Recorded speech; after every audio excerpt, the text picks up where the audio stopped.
Welcome to our channel. So today we'll be discussing about crack extraction and distribution ratio is 3. So D equals 3.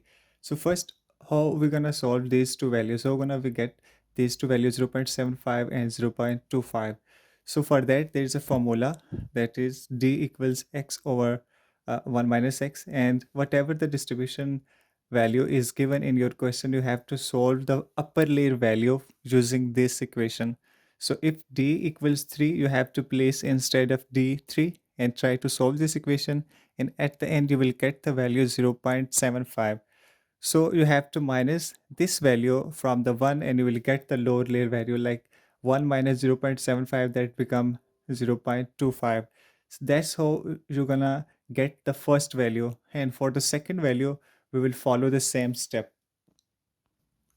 So how gonna that work? Like we got 0.75 and 0.25. As I have mentioned in the previous video that you have to multiply the lower value on that side to get this value. Like you have to multiply 0.25 with 0.75 and 0.25 to get the upper and the lower layer value. When we multiply 0.25 with 0.75, we'll get 0.1875, and multiply 0.25 with 0.25, you will get 0.0625.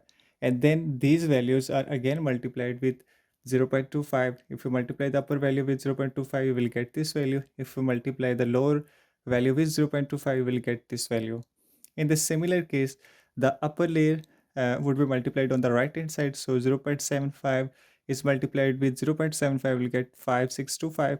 And when you multiply with 0.25, we'll get 1875. And then these values are again multiplied by 0.75 and you will get these values.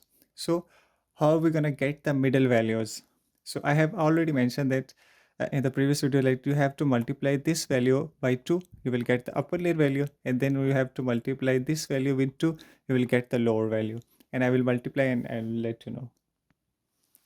So when you multiply 0.04687 by 2, you will get 0.09374, and that's our middle value for the third extraction. And when you multiply 0.14065 with 2, that you will get 0.28125.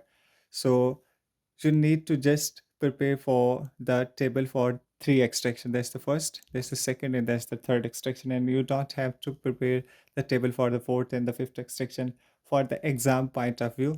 Then if you are going to prepare up till like third extraction, then this method is very suitable because it doesn't involve any percentages or anything. These are just the trick, and I will apply the same trick in D4 and D0.5 in upcoming video. Stay connected. If you have any question, you can ask in the comment section. Thank you so much for watching.